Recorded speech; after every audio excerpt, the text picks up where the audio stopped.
warahmatullahi wabarakatuh. Perkenalkan, nama saya Zahrani Amanda Pratiwi dengan NIM F23122097 dari Prodi Perencana Wilayah Kota Angkatan 22. Di sini saya akan menjelaskan tentang hasil rancangan dari kelompok kami yang berjudul pengembangan Kecamatan Palu Timur sebagai pusat pemerintahan dan kota pendidikan. Di sini saya menggunakan dua teori perencanaan kota dari Hamid Silvani dan Kevin Leeds. Hasil perencanaan mencakup beberapa aspek utama. Yang pertama itu ada tata guna lahan. Mengalokasikan lahan untuk berbagai zona seperti pemerintahan, pendidikan, perdagangan dan jasa, permukiman dan ruang terbuka, zona hijau.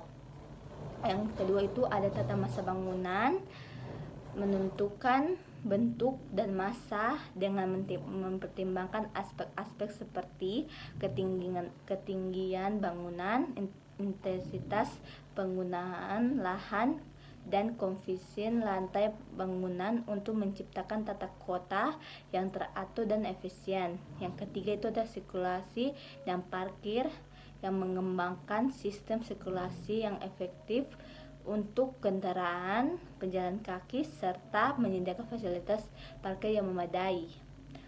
Yang keempat itu ada ruang terbuka. Merancangan ruang terbuka yang berfungsi sebagai area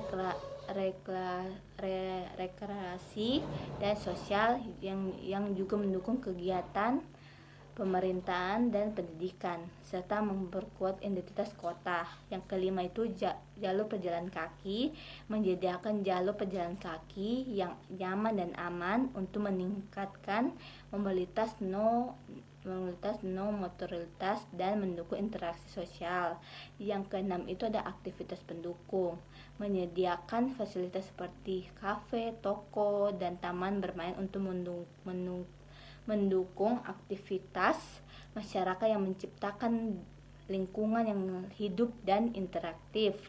Yang ketujuh itu ada penanda kota, menggunakan penanda yang jelas dan informatif untuk memudahkan navigasi serta mencerminkan identitas lokal. Rencana ini berfungsi untuk menciptakan kawasan yang interaktif, efektif, dan berkelanjutan di Palu Timur, mendukung fungsi pemerintahan dan pendidikan. Baru itu di teori Kevin Leeds itu tentang perencanaan kota itu ada path atau jalur. Jalur adalah rute utama yang dilalui orang-orang untuk bergerak di sekitar kota seperti jalan, trotoar, jalur kereta api atau sungai. Yang kedua itu ada edge, ada tepian. Tepian adalah elemen linear yang memisahkan dua area yang berbeda seperti pantai, tembok kota, dan atau batas antara dua zona berbeda. Yang ketiga itu distrik. Distrik adalah area yang besar di kota yang memiliki karakteristik yang khas dan dapat dikenal oleh warga lokal. Nodes ada simpul. Nodes adalah titik strategis dalam kota yang merupakan tempat pertemuan atau pusat aktivitas seperti persimpangan jalan utama, alun-alun, dan terminal transportasi. Yang kelima ada landmark.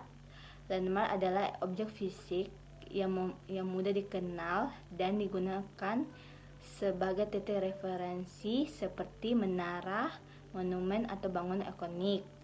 Dalam konteks Palu Timur, penerapan teori ini berfungsi pada desain yang memperkuat cita kota.